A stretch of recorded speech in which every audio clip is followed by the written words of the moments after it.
नमो अरिहन्ताणं नमो सिद्धाणं नमो आयर्याणं नमो वज्रायाणं नमो लोये सर्वसाहुणम्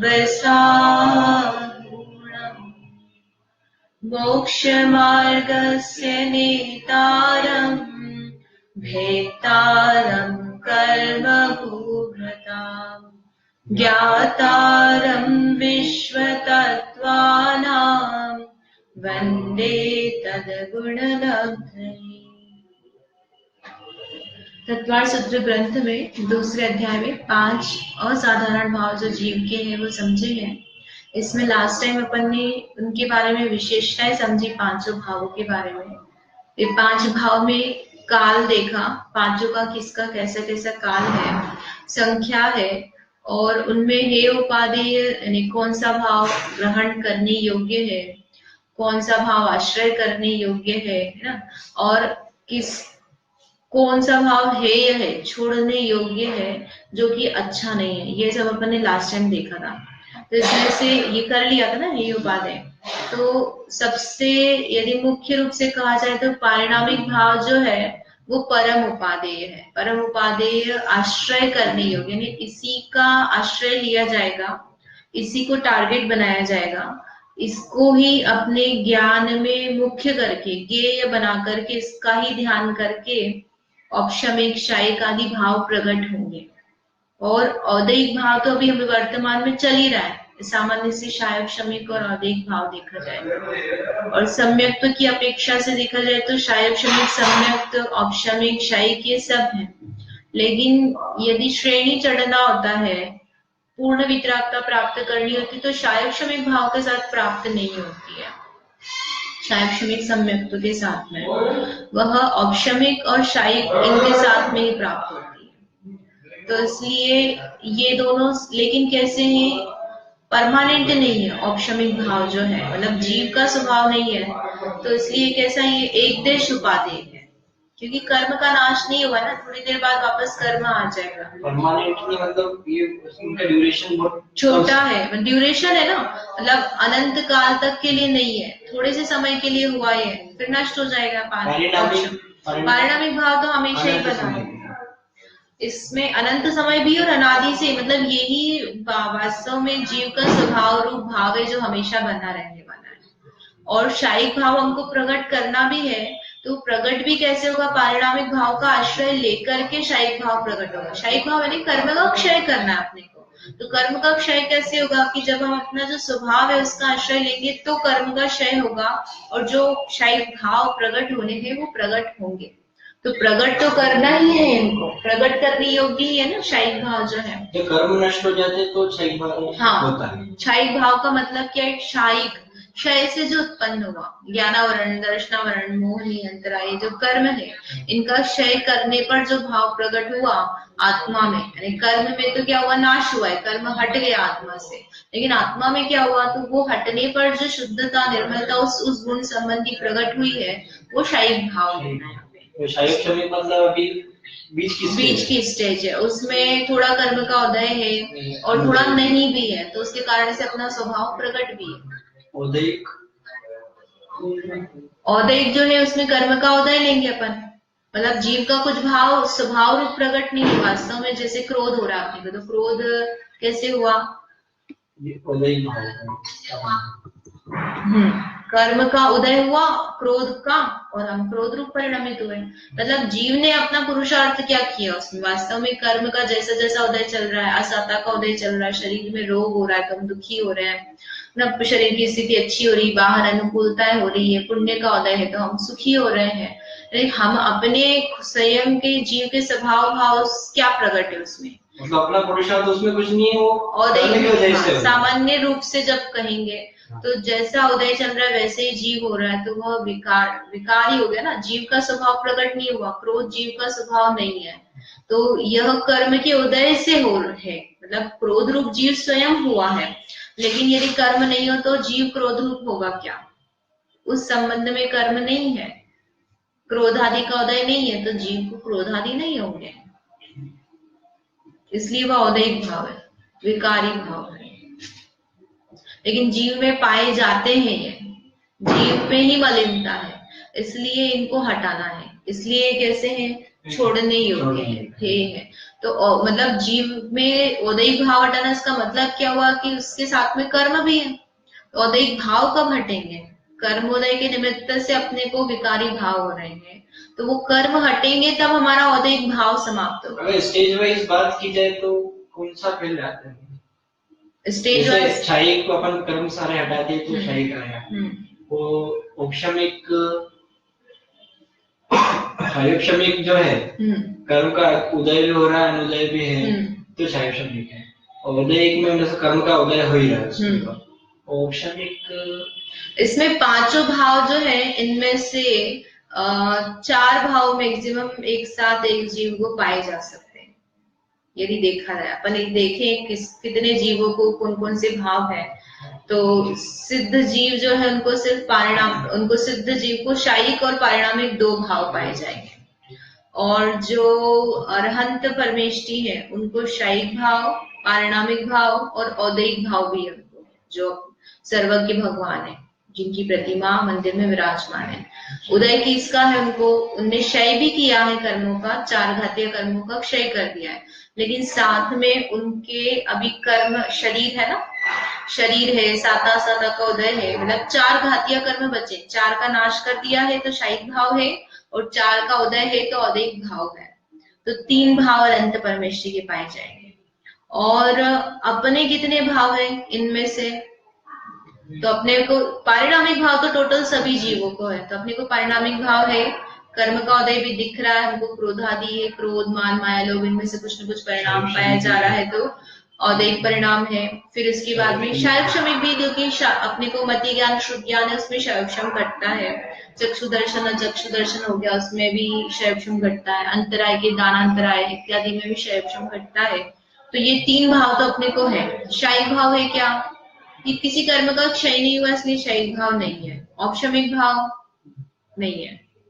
औपशमिक में थोड़ा सा कमी, औपशमिक में हम कर्म का उदय, मतलब कर्म रहते हुए भी कर्म में गैपिंग करते हैं, मतलब कर्म की लाइन बनी हुई है, तो उस लाइन में हम क्या करते हैं, इंटरवल डालते हैं, तो उस इंटरवल में वो कर्म का उदय नहीं रहता है, तो उसमें क्या हो गया, उतने समय में वो कर्म का औदैहिक भाव नहीं बना। जैसे कि पानी का उदाहरण है, मतलब संवर वाली स्टेज उतने समय तक के लिए। जैसे पानी है तो पानी गंदा है तो अपन ने फिटकरी घुमा दी, तो पानी में क्या हो गया, स्वच्छता हो गई, लेकिन पानी में मैल क्या है, तो नीचे सेटल हो गया है, तो क्षम बोलते ना, दब गया। तो ऐसे वो कर्म है आत्मा के साथ, लेकिन थोड़े समय के लिए वो कर्म अपना फल नहीं दे रहा आत्मा को। जैसे मिथ्यात्व है, तो थोड़े समय तक मिथ्यात्व का उदय नहीं आया, अंतर्मुहूर्त तक कंटिन्यूअसली, तो क्या हो गया, जीव को मिथ्यात्व रूप परिणाम नहीं होगा, सम्यक रूप परिणाम होगा। तो वह औपशमिक भाव, वो जो सम्यक दर्शन जो श्रद्धान हुआ, वो कौन सा हो गया, औपशमिक। कर्म तो है लेकिन वो एग्जीक्यूट नहीं होगा। हाँ, एग्जीक्यूट नहीं, उस ड्यूरेशन में है भी नहीं, मतलब उस इंटरवल में जो अपन बोलेंगे वहां पे वो एग्जिस्ट भी नहीं करता है। इसको पिक्चर दिखाया था लास्ट टाइम, यदि आपको याद हो तो। हाँ, वो ट्रायंगल दिखाया। हाँ, ट्रायंगल दिखाया था उसमें, ये कि नॉर्मली तो हमारा कैसा है, ये डिस्ट्रीब्यूशन बना हुआ है कर्म का, और हम अपने परिणामों से उसको क्या करते हैं, आगे और पीछे करते हैं। तो वो कर्म का उदय या तो पहले कर लिया हमने, और उसको या फिर हम बाद में लाएंगे, तो वो उदय तो आएगा लेकिन इस ड्यूरेशन में नहीं आएगा। तो इस ड्यूरेशन में कहीं पर भी वो एग्जिस्ट नहीं है, उसका उस समय उदय नहीं है, इस तरह से अपन उसको कहेंगे। वो जो था वो फल देगा, कहाँ दिया उसने, अपन ने उसको पहले ही बोल दिया कि भैया तुम उदिरना आ जाए, या फिर हम उसको क्या कर रहे हैं, आगे भेज रहे हैं कि तुम बाद में आना। तो हमने यहाँ पर गैपिंग बना दिया अंतर्मुहूर्त का, तो उतने समय में वो वाला परिणाम नहीं है, मिथ्यात्व का परिणाम नहीं है ना, राग द्वेष का करेंगे यदि तो राग द्वेष नहीं है उतने समय के लिए। तो वो ये जो इतने समय में जो आत्मा की निर्मलता, शुद्धता प्रकट हुई है, उपशम होने पर हुई है, इसलिए उसको कहा औपशमिक भाव। इसको संवर वाली स्टेज बनेंगे या निर्विकल्पता वाली बनेंगे? संवर जो बनेगा वो कैसे बनेगा, संवर में ना कर्म का आश्रय होता है ना निर्जरा होती है। निर्जरा होती कि नहीं होती है? नहीं होती। निर्जरा भी कह सकते हैं पंसा, मतलब थोड़ी निर्जरा तो बनेगी से, ऐसा नहीं कि नहीं है बिल्कुल भी। तो ये साथ में ही बनेगा। जैसे आश्रव, बंध, संवर, निर्जरा है, तो जिस समय सम्यक दर्शन हुआ उसका संवर हुआ, और संवर के साथ उसका निर्जरा भी शुरू हुआ। संवर निर्जरा होगी लेकिन आश्रम नहीं होगा। हाँ, इतने समय के लिए। लेकिन जैसे ये ड्यूरेशन खत्म हुआ तो क्या होगा, ये उदय में आने लग गया, उदय में आ रहा है तो आश्रव बंध भी शुरू हो जाएगा। ठीक है। आश्रव और बंध में क्या अंतर है? आश्रव में तो क्या है कि वो आ रहा है कर्म, और बंध में क्या हो गया, वो बंध ही गया, उसमें प्रकृति, प्रदेश, स्थिति, अनुभाग, प्रॉपर सब चीजें जो जो होनी चाहिए वो लग गई है। आश्रव मतलब आत्मा की अपेक्षा से यदि देखा जाए तो आश्रव मतलब क्या है, हमारी आत्मा में राग द्वेष परिणाम उत्पन्न होना और उनका बने रहना ना, हटना नहीं, वो बंध है। मतलब उत्पत्ति होना इस आश्रव और उनका बने रहना बंध है। और इसे संवर निर्जरा में लगाएंगे तो आश्रव में हमने क्या करा, शुभ अशुभ भाव लगाए, पुण्य पाप वाले भाव, और संवर में क्या लगाएंगे, शुद्ध भाव। शुद्ध भाव उत्पन्न होना वो संवर है, और उनकी वृद्धि होना सो निर्जरा है। तो जिस समय उत्पत्ति हुई उसी समय संवर हुआ, वो बना हुआ है कंटिन्यूअस भाव, तो क्या चलेगा, निर्जरा चलेगी। जितनी विशुद्धि होगी उतनी कर्मों की निर्जरा होगी। विशुद्धि का मतलब क्या है, राग द्वेष की कमी होना, विचारों की शुद्धता। विचारों की शुद्धता से मतलब अपन एकदम से नहीं बोल सकते, अपने अंतरंग में जो कषायों का इंटेंसिटी लेवल है हमारा, कई बार व्यक्त होता भी और कई बार नहीं भी होता है ना।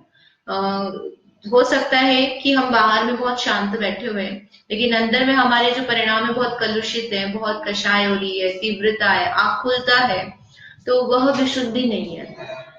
अंतरंग में परिणाम ही अपने इस रूप से तीव्रता होना ही नहीं, उत्पन्न ही नहीं होना, उस तरह का भाव, उतनी तीव्रता इंटेंसिटी वाला, उसे कहेंगे विशुद्ध।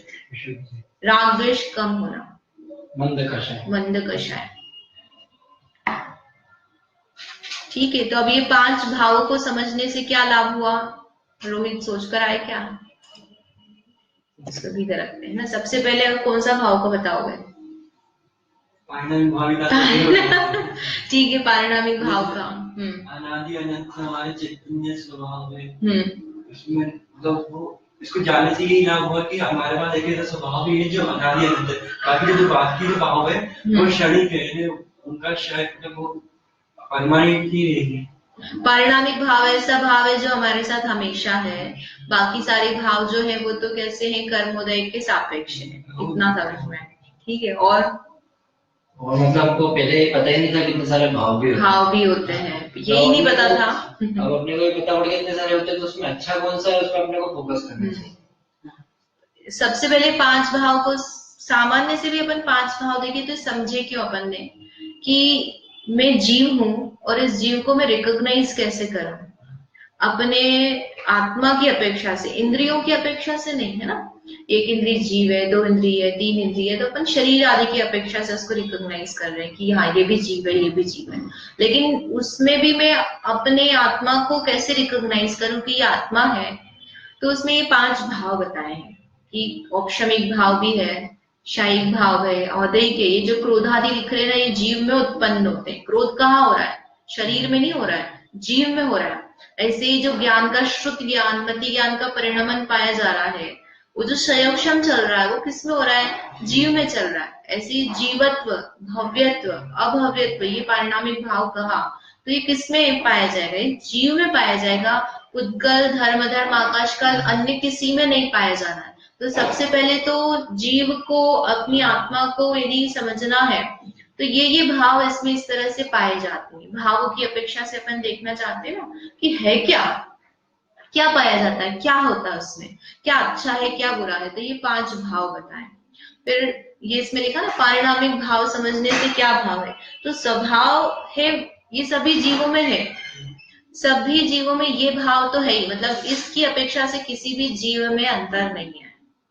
पारिणामिक भाव की अपेक्षा से अंतर कैसे आता है, बाकी के 4 भावों की अपेक्षा से, और उन 4 भावों को लेकर के फिर मैं अच्छा बुरा करता हूं।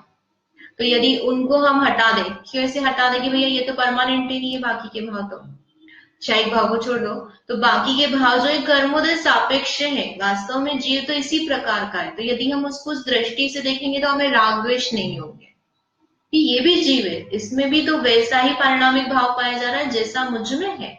अंतर क्या है? जीवत्व की अपेक्षा से तो कोई अंतर नहीं ना, चेतनता प्रगटता अप्रगटता की अपेक्षा अंतर है भैया, वर्तमान में इसका शुद्ध ज्ञान ज्यादा है या इसका कम है, ये 2 इंद्रिय, अरे ये चीटी है, उसकी तरफ अपने को इस दृष्टि से नहीं देखेंगे अपन, उदय की अपेक्षा से नहीं देखेंगे, हम किस अपेक्षा से देखेंगे? उसके पारिणामिक भाव की अपेक्षा से। तो हमें फिर जीवों के प्रति जो भेदभाव का भाव आता है, अच्छे बुरे का भाव आता है, वो नहीं बनेगा।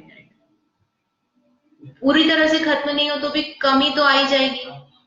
जो तीव्र अपने को राग द्वेष चलते, किसी को देखते से एकदम राग पड़ता है और किसी को देखते से एकदम द्वेष, अरे इससे तो बात ही नहीं करनी, घूम के चले जाओ, उसका सामना नहीं करना, अगर ये व्यक्ति घर में तो हम घर ही नहीं जाएंगे, एक आध दिन हम अपने फ्रेंड क्या ले लेंगे, है ना? ऐसा तीव्र राग द्वेष का भाव वो नहीं चलेगा। तो स्वभाव है और स्वभाव कभी नष्ट नहीं हुआ और न होगा, इसमें अपनत्व से ही सुख की प्राप्ति होगी। यदि हमें सुख भी प्राप्त करना है, ये तो अपन ने सामान्य से जीवों में लगाया कि अन्य के प्रति हमको राग द्वेष नहीं हो, लेकिन वास्तव में मेरा जीवन किस तरफ जा रहा है, क्या चल रहा है, मैं क्या हासिल कर रहा हूं अपने जीवन में और मुझे करना क्या है, ये सब अपन विचारें तो हम चाहते तो क्या है? सुख चाहते हैं। सारे काम क्यों कर रहे हैं? आप फोन अच्छा चाहते हैं, कपड़े अच्छे चाहते हैं, भोजन अच्छे चाहते हैं, पत्नी, एजुकेशन, जॉब, घर, सब चीज तो अच्छी चाहते हैं। वो अच्छी चाहने का प्रयोजन क्या है? सुख चाहते हैं। हमको क्या लगता है कि हम फैशनेबल रहेंगे तो लोग हमको अच्छा मानेंगे, प्रशंसा मिलेगी और फिर उससे हमको अच्छा लगेगा ना। अच्छा लैपटॉप होगा, फोन होगा तो हम सारी चीजें फटाफट एक्सेस कर सकते हैं और अपने को अच्छा लगता है। ऐसी भोजन है तो हम अच्छा खाएंगे तो हमको अच्छा लगेगा। बेसिकली हम चाहते तो सुख ही है, लेकिन ये जो सुख है ये कहाँ से प्रकट होगा? तो अपने किसमें? इसमें अपनत्व से ही सुख की प्राप्ति होगी, क्योंकि सुख यही है, बाहर में सुख नहीं है। वो सुख उस समय क्या होता है? किसी पदार्थ को हमने भोगा, वो प्राप्ति हुई, फिर क्या हुआ? जैसे फोन मिला, फोन मिलकर के बहुत अच्छा हमको सुख आया, आईफोन हमने लिया लेटेस्ट मॉडल का, तो हमको बहुत अच्छा लगा। तो फिर क्या हुआ? फिर उसके बाद में ये थोड़े समय बाद वो पुराना हो गया, नया आ गया। अभी कौन सा चल रहा है? G7 8 प्लस 8 प्लस एक साल तो वो पुराना हो गया मान लो, तो फिर क्या होता है? अपने को सुख तो था ना अब वो पदार्थ में, लेकिन देख करके अपने को लगता नहीं है। अरे वो छोड़ दो, आपका फोन नया आया और आप गिर गया, उसकी स्क्रीन टूट गई, कितने का था? 50,000 का था वो, तो उसमें सुख है अभी भी, है कि नहीं है? उसको देखकर दुख होगा एक दिन तो पूरे डिप्रेस ही रहोगे तुम, और ऐसा लगेगा अरे स्क्रीन चेंज कराएंगे अभी इतने पैसे लग जाएंगे, और फिर ठीक कराएंगे तो वापस वैसा बनेगा भी नहीं, इससे तो अपने को नया ही फोन लेना पड़ेगा, और ये मदरबोर्ड खराब हो, ये हो गया, पता नहीं क्या क्या हो गया। तो इतने विकल्प अपने को उसमें बन जाएंगे। तो सुख था तो मिलना चाहिए।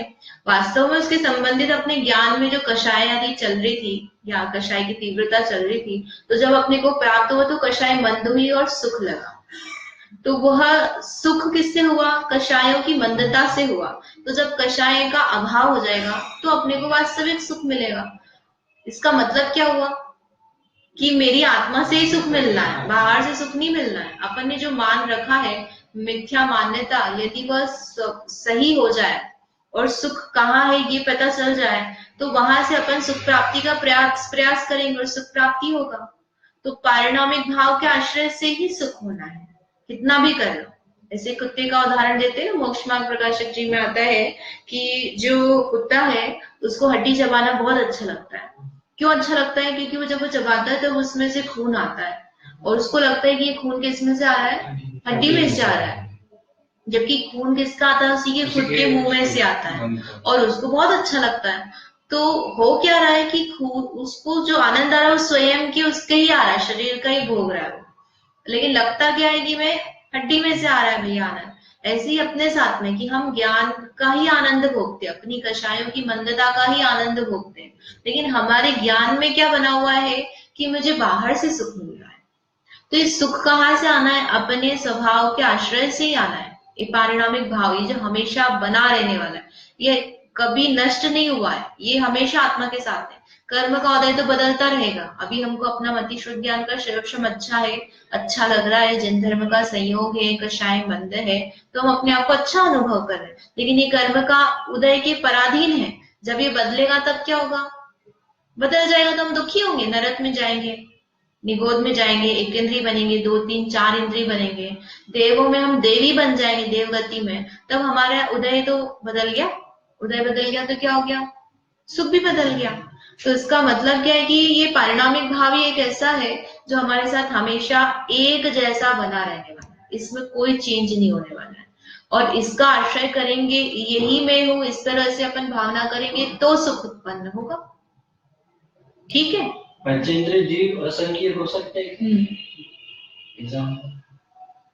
एग्जाम्पल जो असंख्य मतलब जो मन रहित है। स्नेक का मुझे ऐसा ध्यान है कि वो स्नेक जो होते हैं दोनों टाइप के हो सकते हैं, संगी भी और असंगी भी। स्नेक में मतलब बहुत सारी जातियां होती है तो उसमें हो सकते हैं।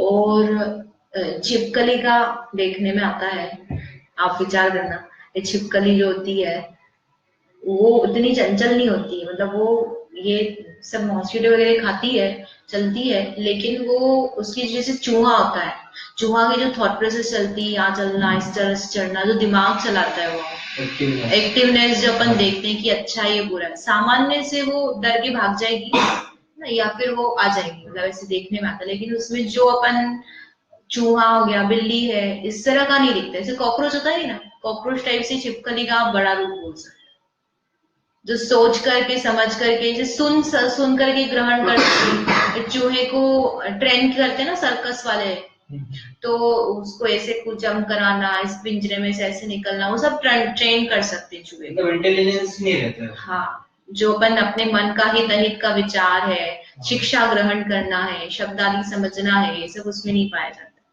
तो ऐसा लगता है छिपकली को देख के कि वो भी असंगी होती है। हो सकता है लोग अलग अलग सोचते हैं, तो आप ऑब्जर्व नहीं करते अपन। इसको ऑब्जर्व करोगे तो आपको समझ में आएगा कि वो मतलब ऐसी है थोड़ी, उसका इतना ज्यादा इंटेलिजेंस ही नहीं पाई जाती, बस वो खाना पीना और बनी रहती दीवार पे वो। ठीक है। पारिणामिक भाव का दूसरा क्या बताया? आत्मनिर्भरता आती है। आत्मनिर्भरता कैसे आती है कि भैया सुख जब मुझ में ही है तो मुझे बाहरी पदार्थों की क्या जरूरत है, अपने में ही इसे ज्ञान प्रकट होना है ना, चेतना यही है, बाहर है ही नहीं, किसी द्रव्य में जीवत्व भाव है ही नहीं, पाया ही नहीं जाता है। जीवत्व यानी चैतन्य परिणाम ज्ञान दर्शन मुझ में ही है, तो अन्य पदार्थ की मुझे जरूरत ही नहीं है, न सुख के लिए न ज्ञान आदि के लिए। करना क्या है? मुझे अपना ही आश्रय लेना है। तो जो आत्मनिर्भरता है, मतलब इंडिपेंडेंसी है, वो आती है, पराधीनता समाप्त होती है। निमित्तों का जो आश्रय लेने की बुद्धि है कि मुझे ऐसा मिलेगा तो मैं अपनी सुखी हो पाऊंगा, ये सब चीजें होना चाहिए तो मेरा काम बनेगा, वो चीज समाप्त हो जाती है। क्योंकि जो चीज मेरे पास है तो मुझे उसकी जरूरत ही नहीं अन्य के लिए। अन्य की पराधीनता, उसके पास में क्यों जाऊं? ऐसे किसी के पास पैसा है, धनवान है, और उसको क्या करना है? स्कूल खोलना है, तो वो क्या करेगा? दूसरे लोगों के पास जाके बोलेगा कि भैया मुझे पैसा दो, क्योंकि उसके पास है पर्याप्त, मतलब इनफ, जितना उसको चाहिए उससे ज्यादा ही है उसके पास में, तो वो फिर किसी के पास मांगने नहीं जाएगा।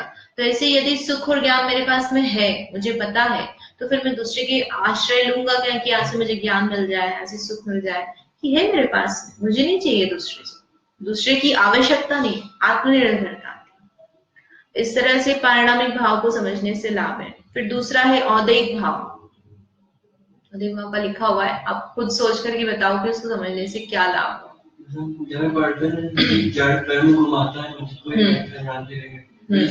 उदय है क्रोध का, यदि उस रूप परिणाम नहीं करे तो जड़ का हमें उस रूप परिणाम नहीं करा सकता है। यदि हम चाहेंगे नहीं करना तो हाँ, ये तो अपन ने औदैहिक भाव जो अपन संगी जीव है उसका समझा कि जरूरी नहीं कि जैसा कर्म का उदय है हम वैसा परिणमित होवे ही सही।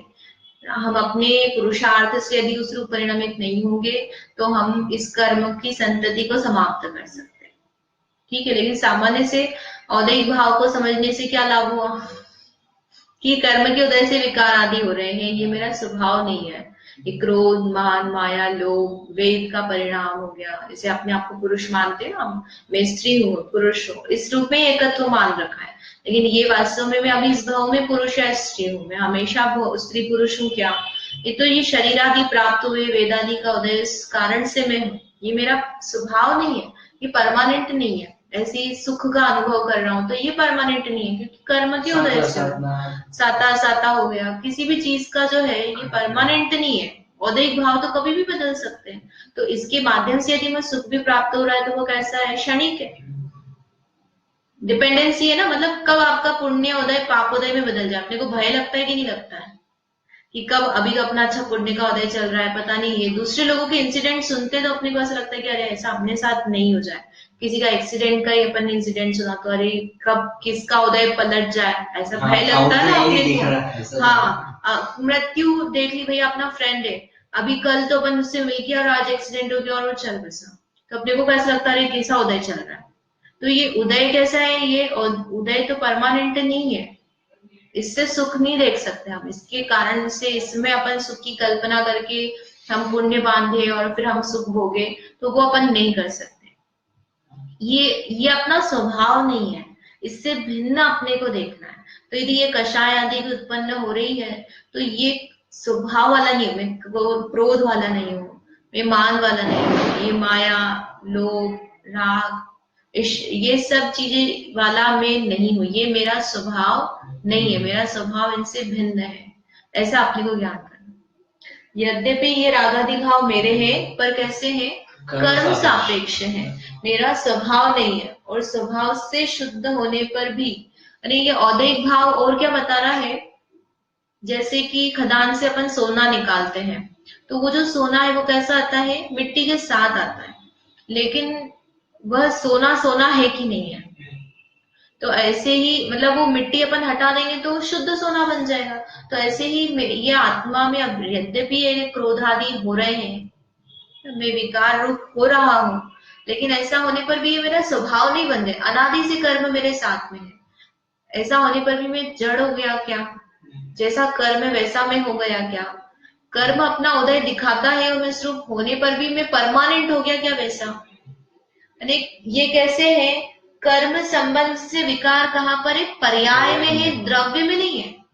पर्याय में मतलब कि वो जो सोना खदान से निकला है वो बाहर से गंदा दिख रहा है, वो अपन मिट्टी आदि निकाल देंगे तो वो जो पदार्थ है, जो उसका फॉर्मूला है, केमिकल फॉर्मूला तो वही है ना, जो उसका स्ट्रक्चर है वो तो सेम ही, उसमें तो कोई चेंजेस नहीं है, तो वो सोना ही है, मेटल जो है। इसी प्रकार से मेरा जो द्रव्य है, इसमें जो जीवत्वादी भाव है, जो स्वभाव है, वो अनादि से वैसा की वैसा ही है। भले ही अभी मुझे क्रोध हुआ तो क्रोध का हुआ पर्याय में, है ना, क्रोध रूप में परिणमित नहीं हुआ हूं, लेकिन परमानेंट नहीं है ना, कैसा है? टेम्पररी है। तो ये स्वभाव में नहीं चला गया है औदैहिक भाव, इसको क्या है हम हटा सकते हैं, क्योंकि ये आत्मा का स्वभाव नहीं है। क्रोध का मैं नाश कर सकता हूँ क्योंकि औदैहिक है। औदैहिक भाव अपने आप में यह बता रहा है कि कर्म के उदय से हो रहा है तो ये हट भी सकता है, इसको हटाया जा सकता है और मैं हटा सकता हूँ। मैं नाश कैसे कर सकता हूँ? तो कर्म के सापेक्ष है। कर्म के सापेक्ष है तो भी सम्यक दर्शन कब होगा? ये कर्म का क्षय कब होगा? विशुद्धि लाएंगे। हाँ, तो विशुद्धि कब लाएंगे? कब कर्म का उदय नहीं है। यदि देखा जाए तो अपने को हर समय कर्म का उदय और अपन बंद भी कर रहे हैं, तो ये चेन टूटेगा कब? ठीक है, वो आगे के भाव में आएगा। ये दो मतलब अपन उदय चल रहा है, मिथ्यात्व के उदय में हम सम्यक दर्शन का पुरुषार्थ करेंगे और उसी में हम पुरुषार्थ करके फिर सम्यक दर्शन प्राप्त करेंगे, तब हम कहेंगे भैया यहाँ पर उदय खत्म हो गया। पुरुषार्थ का होना है, उदय की अवस्था में पुरुषार्थ करेंगे, उदय होते हुए भी। कौन कर सकता है? लेकिन ये अलग बात है, कौन कर सकता है कि संगी जीव पुरुषार्थ कर सकता है। जैसे चीटी है जिसके मन आदि नहीं है, तो वो क्या है, जैसा कर्म का उदय आ रहा है वैसा ही वो परिणमित हो रहा है, क्योंकि उसको सोचने समझने की क्षमता नहीं है ना। अभी अपने पास सोचने समझने की क्षमता है, यदि हमें भूख लग रही है तो भी हम क्या सोचते हैं कि नहीं यार रात है, अभी अपने को नहीं खाना चाहिए, या हम देख रहे हैं कि भूख लग रही है, बहुत अच्छा दिख रहा है, क्या बोलते हैं, पानी पूरी नहीं, लेकिन हम बाजार की नहीं खाएंगे, इसमें आलू डला होता है, हमें नहीं खाना। तो ये अपन ने क्या किया, कंट्रोल किया, हम उस रूप परिणमित नहीं हुए। लेकिन अन्य होगा तो क्या करेगा वो, मतलब कोई कंट्रोल नहीं है, कंट्रोल नहीं है ना। हाँ। जैसा है वो कर ही लेगा। जैसे छिपकली का उदाहरण लिया अपन ने, तो उसको जीव दिखेगा तो वो खा ही लेगी। वो कंट्रोल नहीं करती कि मुझे खाना कि नहीं खाना, वो नहीं सोचती। ठीक है, जैसे कुत्ता है तो कुत्ता क्या करता है, अपन उसको ट्रेन कर दो कि भाई आपको ये नहीं खाना है, नॉन वेज है ना, उसको आप रोटी खाना खाना सिखा दो तो वो खाने लग जाता है। उसको समझ में आता है कि हाँ ये भी खाया जाता है। लेकिन उसकी प्रकृति तो संस्कार रहते क्योंकि वो अधिक भाव है मांसाहारी उस जाति का ना। जैसे अपन शेर और हाँ। इसका बोलते हैं, गीदड़ का एग्जाम्पल लेते हैं कहानी में भी, कि जो गीदड़ का बच्चा होता है वो गीदड़ जैसी आवाज लगाता है, और जो सिंह होता है वो सिंह का जो बच्चा होता है वो ऐसा होता है, मतलब स्ट्रांग रहता है वो। तो दोनों में अपनी अपनी जाति के औदेहिक भाव है। तो औदेहिक भाव है, लेकिन उसमें जरूरी नहीं कि उसमें तीव्रता मंदता भी बने और उसमें वो परिणाम चेंज भी कर ले। जैसे कि सिंह है तो सिंह का औदेहिक भाव है ना, मांसाहार करेगा, शिकार करेगा। लेकिन महावीर भगवान का जब अपन पूर्व भाव देखते हैं तो उसने उस पर्याय में सम्यक दर्शन ग्रहण किया कि नहीं किया। मतलब अपन प्रथमान युग में देखें तो अणुव्रत भी ग्रहण किए ऐसे जीवों ने। अणुव्रत मतलब क्या, कि रात्रि में नहीं पान खाना पीना करेंगे, मांस इत्यादि का नहीं भक्षण करेंगे। तो ये तिर्यंचों ने भी धारण किए। औदेहिक भाव के कारण, औदेहिक भाव के कारण नहीं, औदेहिक भाव रहते हुए भी उन्होंने चेंज किया ना अपने को। ज्ञान श्रद्धा सम्यक दर्शन कब प्राप्त किया, मुनि का उपदेश कब सुना, सिंह पर्याय में ही मुनि का उपदेश सुना। सिंह पर्याय में उसने दर्शन की, मतलब सम्यक दर्शन प्राप्त किया कि नहीं किया। तो वो उसका उदय तो चल ही रहा था ना। उदय चलते हुए भी अपने ज्ञान से उसने पुरुषार्थ किया, अपने चिंतन से, तत्व निर्णय से डिसीजन लिया, श्रद्धांत से ही किया। उसी प्रोसेस में, मतलब उदय रहते हुए भी हम कर सकते हैं। उदय का नाश उदय में रहते हुए किया जाता है, कर्मोदय चलते हुए। ठीक है, समझ में आया। अपना समय तो हो गया है 3 और बच्चे हैं। कल ये मैं चाह रही थी कि कल अपन 7 से 7:30 कर लेंगे क्लास। आप आओगे? ओके, आप आ जाओगे ना, ठीक है। क्योंकि हम लोग बाहर जा रहे हैं तो उसके बाद फिर क्लासेस नहीं लगेगी, तो एटलीस्ट कल की तो हो जाएगी। हाँ, तो हाँ पीपीटी है, इसके अपलोड कर देंगे जो नोट्स हो गए हैं jainkush.org पे। और जो ग्रुप है उसे ग्रुप पे भी भेजेंगे, दत्तवार सूत्र के ग्रुप पे भी जितने भी नोट्स हैं। ठीक है, वो आपको दे देंगे, हम पर्सनली चाहिए तो आपको पर्सनली भी दे देंगे, इसमें कोई बात नहीं। तो कल 7 to 7:30 रहेगी क्लास, और फिर उसके बाद में छुट्टी रहेगी। फिर जब लगेगी तब मैसेज भेज देंगे। जावानी के ज्ञान ते सूझे लोकालोक, सुवानी मस्तनो सदा देखो।